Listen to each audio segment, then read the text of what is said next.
4.6 El proceso de la disolución del ego. Rescatamos, bajo este concepto, deducido con lógica científica, el concepto del Kamaloka budista, indicado en el diccionario teosófico. Concepto que guarda cierta analogía con la esencia de la sabiduría revelada, contenida en otras culturas bajo los nombres de Amenti egipcio, el Hades griego y zoroastriano. La versión original de Purgatorio fue adoptada por las respectivas iglesias judía, cristiana y musulmana. Todos ellos hablan de un proceso que incluye la disolución del ego, como en el budismo o en las demás religiones, de la purificación de alguna parte de la mente de los deseos egoístas del alma. Las estructuras básicas de conciencia correspondientes a la programación egoica permanecen aún con el espíritu en la etapa previa al purgatorio, tomando bajo este término solo el proceso de la disolución del ego, no de la pretendida y falaz purificación de los pecados. Sin embargo, estas estructuras básicas de conciencia del ego, al morir el cuerpo, han quedado sin oficio, pues su razón de ser era satisfacer al cuerpo físico en todas sus necesidades y deseo, bajo los tres principios del ego explicadas en el punto 6.1 del capítulo del ego en el bloque teórico del libro tercero de esta colección. Por lo que la programación de las estructuras básicas de conciencia del ego, ya sin oficio, se debe de separar para que el alma, al disolverse las estructuras básicas de conciencia del nivel psicológico del ego, se convierte en solo espíritu. Equivaldría al estado después de la muerte, llamado bardo transitorio de la realidad por el budismo tibetano, que debe ser sometido al proceso de disolución de la versión original del purgatorio, descubierto por revelación desde el hinduismo védico bajo el nombre de Ahamkara y perfeccionado por el budismo llamado Kamaloka. Ver los puntos 2.3.1 y 2.3.2 del capítulo segundo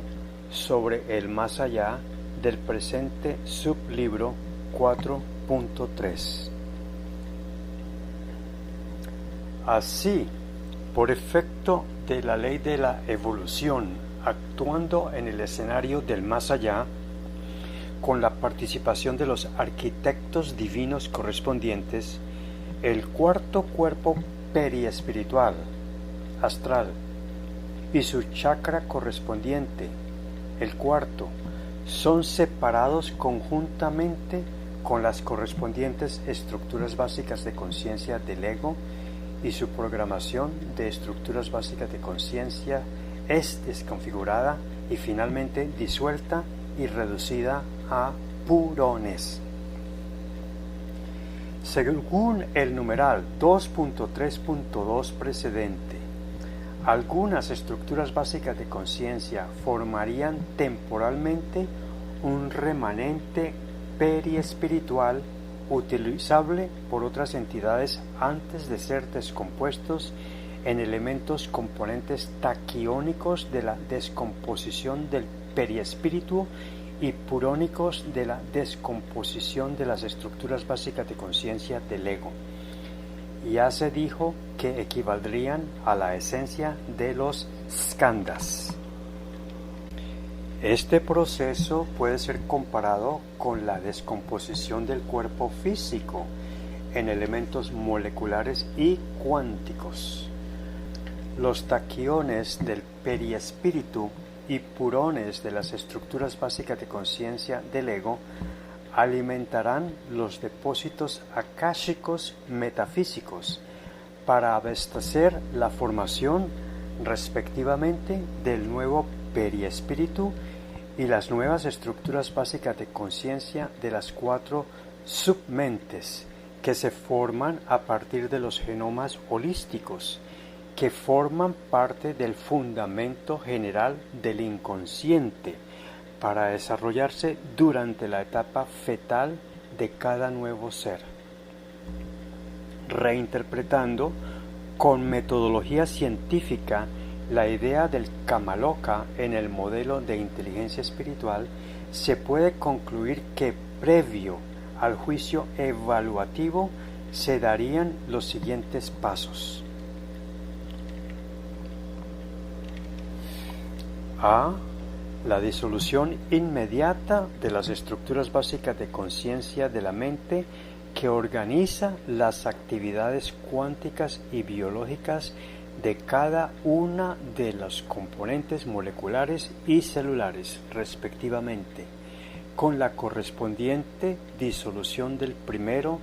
segundo y tercer cuerpos y chakras mayores del periespíritu. B.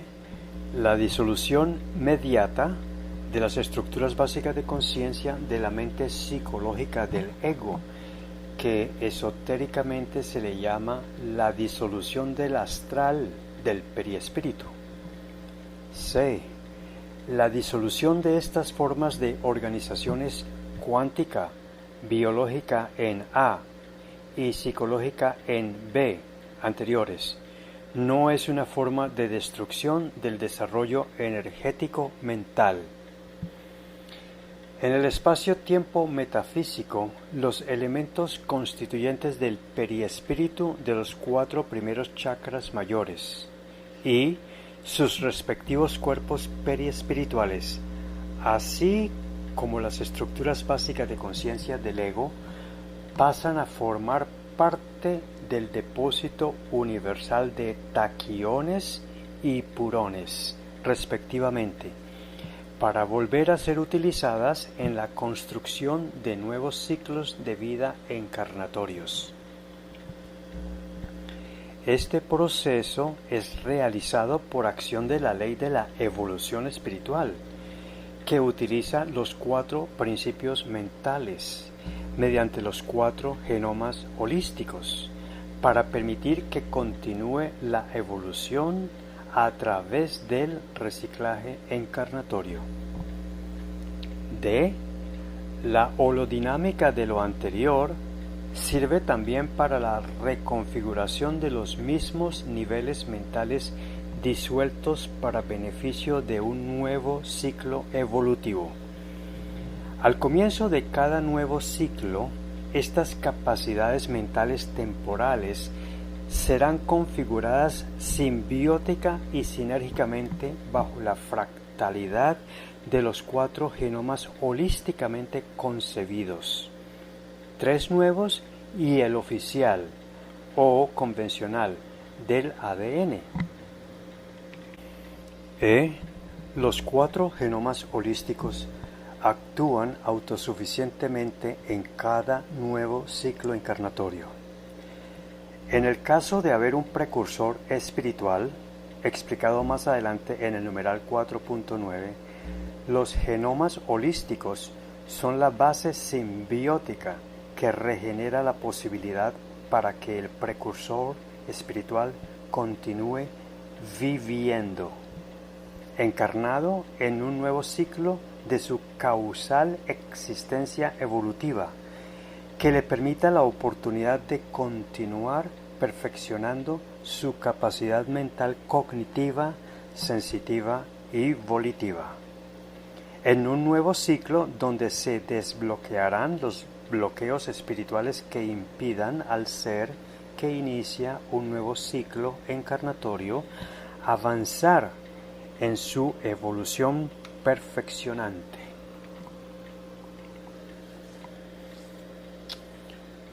(4.6.1) El espíritu precursor que resulta de la disolución del ego en el alma.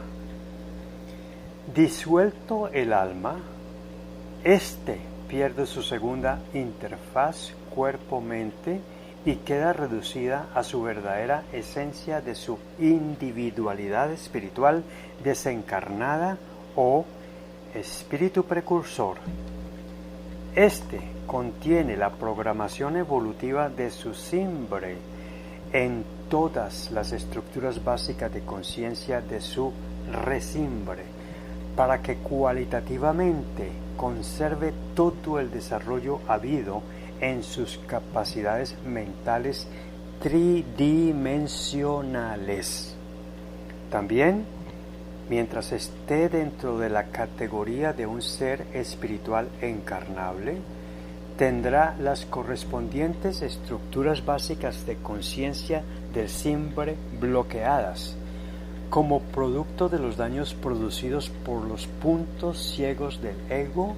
y el uso viciado de sus mecanismos de defensa. Estas estructuras básicas de conciencias bloqueadas del simbre, llamadas por inteligencia espiritual bloqueos espirituales, se explican en los puntos 2.2.2 y 7.5 del bloque teórico del libro tercero de esta colección. Como los bloqueos espirituales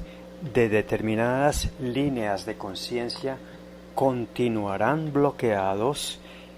en el próximo ciclo encarnatorio hasta que no sean desbloqueadas kármicamente durante el nuevo ciclo, seguirán induciendo esta vez al nuevo ser a cometer errores y malas acciones. Por lo que estos bloqueos serán valorados en la etapa del juicio evaluativo para su posterior diseño desbloqueante, que debe hacerse efectivo por probabilidades en uso de su libre albedrío en el próximo ciclo encarnatorio. Mientras el precursor espiritual espera ser evaluado en el desarrollo dármico de su resimbre perfeccionante ya desprovisto de su programación egoica, pasa a un estado temporal de completo equilibrio, paz y armonía espiritual, es decir, un estado de felicidad básica permanente, sin las usuales perturbaciones que antes tenía por acción del ego con sus deseos, apegos y emociones negativas, equivalente en el budismo al concepto de la reencarnación. Este estado temporal, en el cual el simbre toma el natural control de la lucidez de pantalla, sería equivalente al Devachan transmitido por revelación canalizante a los autores del budismo, que se presenta en el numeral 2.3.3 precedente y cuyas raíces hinduistas védicas habrían originado la versión inicial del cielo. Posteriormente, este sería tomado como el máximo premio eterno dentro de la construcción del dogma de motivación extrínseca de premios y castigos, donde los castigos serían el purgatorio en su nueva versión de purgar penas y el infierno eterno.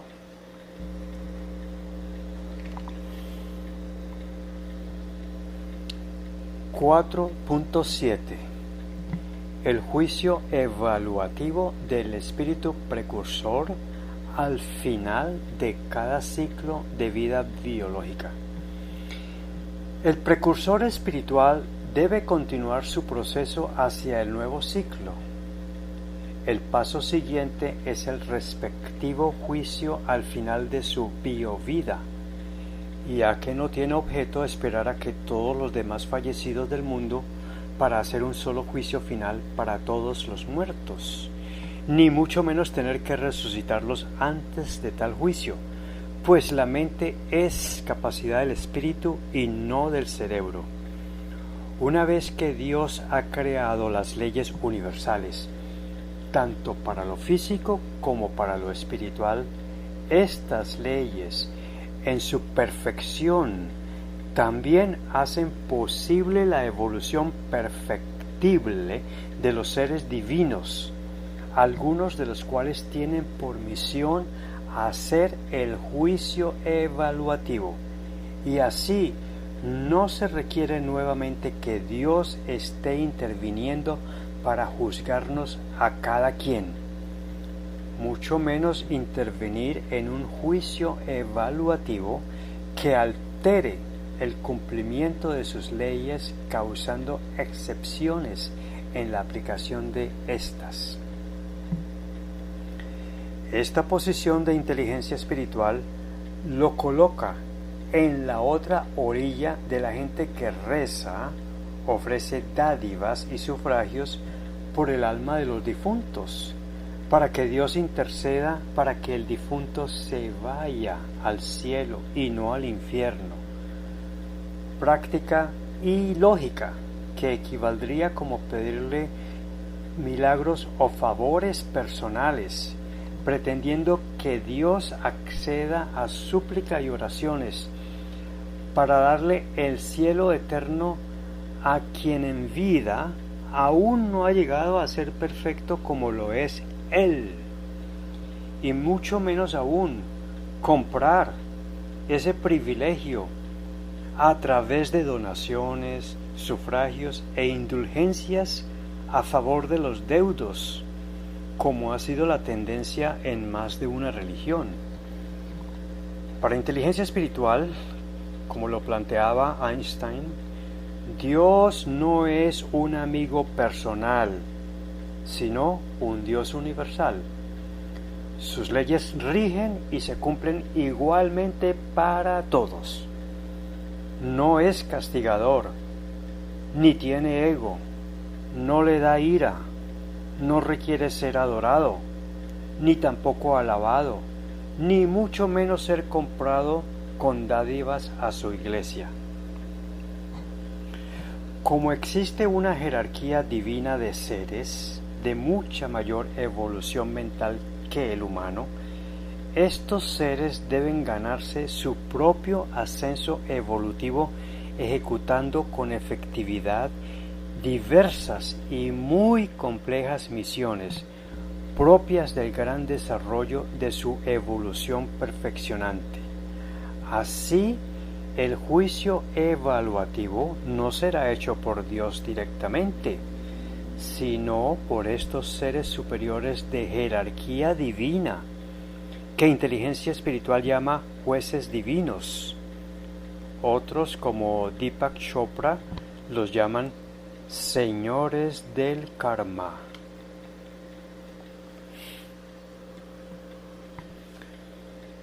Inteligencia espiritual modifica así la propuesta de un juicio final, es decir, al final de los tiempos, lo que parece ser de un falaz consenso general entre las antiguas creencias religiosas y culturas ancestrales, presentadas en el capítulo 2 precedente. La siguiente cita del cristianismo puede servir de muestra, aludiendo a Dios.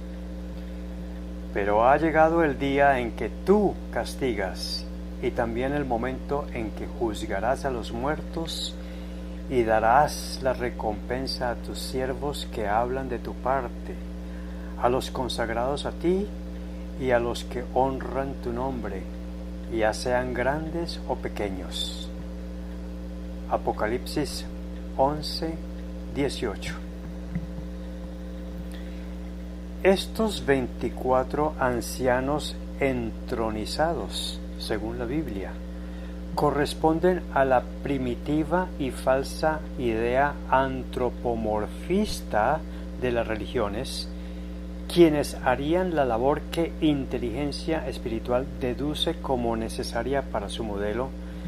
serían los seres superiores encomendados evolutivamente a desempeñar la función de jueces y arquitectos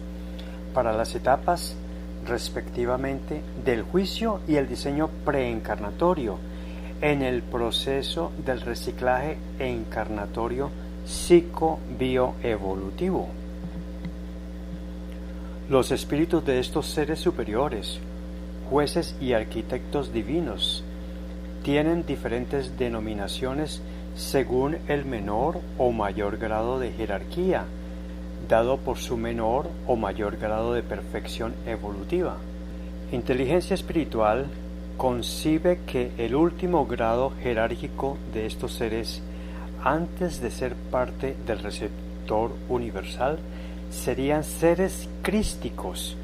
como el Hijo que está a la diestra del Padre. Los jueces y arquitectos divinos utilizan los archivos akáshicos del Internet espiritual como fuente de consulta para el juicio evaluativo, detallando los casos de cumplimiento e incumplimiento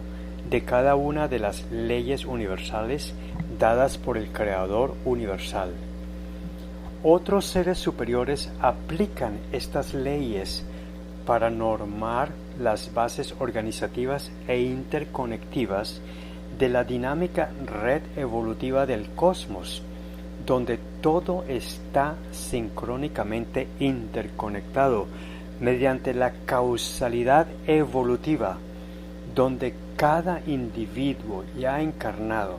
incluso los no encarnables o divinidades, tienen plena libertad de aplicar su propio libre albedrío bajo lo permitido por las leyes de Dios.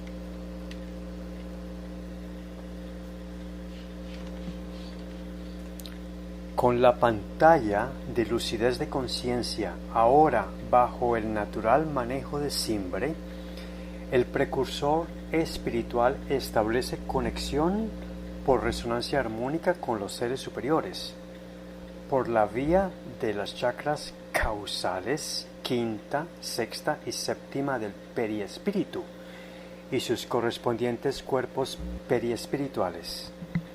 Se crea así el flujo de pensamientos de sus estructuras básicas de conciencia con los pensamientos de las estructuras básicas de conciencia de mentes superiores de los jueces divinos, estableciéndose un diálogo de conciencias sin ninguna dificultad ni interferencias de mecanismos de defensas propias del ego ya disuelto, ni la restringida percepción egoica causada por los puntos ciegos del precursor. Así, el juicio evaluativo es el diálogo entre jueces divinos y el precursor espiritual, tomando como referencia el registro universal akáshico, donde aparecen los pensamientos correspondientes a toda la actuación del precursor espiritual durante el ciclo de la última vida biológica que terminó. Los jueces evalúan la calidad de las líneas de desarrollo de las estructuras básicas de conciencia, los bloqueos espirituales que éstas puedan tener, así como las acciones kármicas que se requerirán para él. Se considerará para ello el número, el grado y la calidad del cumplimiento de todas las leyes espirituales universales. También las violaciones y los bloqueos de conciencia que tiene, con lo cual se determina las medidas kármicas aplicables, con el fin de establecer, en definitiva, a si el precursor debe regresar encarnatoriamente a continuar aprehendiendo con H, a perfeccionar su conciencia dentro de la misma especie de su biovida anterior, o si su resimbre evolutivo ha alcanzado el grado suficiente para ascender a ser parte, que sus estructuras básicas de conciencia sean componentes simbióticos de las nuevas estructuras básicas de conciencia de una especie superior, encarnable o no encarnable. B. El tipo de acciones kármicas de amor y de dolor que el precursor requiere para desbloquear las estructuras básicas de conciencia que estén espiritualmente bloqueadas, lo que da origen a la necesidad de entretejer un sinnúmero de opciones y probabilidades de posibles episodios, donde participen sincronizadamente otras individualidades previstas por las probabilidades de sus respectivos diseños preencarnatorios, dentro de un complejísimo diseño preencarnatorio que los seres en cuestión lo harán realidad con sus respectivos libre albedrío, que se explicará en el numeral 4.8 siguiente, y cuyas consecuencias están previstas para el beneficio o perjuicio kármico de cada uno. C. El tipo de misiones evolutivas que el precursor tiene capacidad de hacer para que ocurran las correspondientes opciones y probabilidades de posibles episodios, con las respectivas lecciones y consecuencias aplicables a cada uno de los participantes.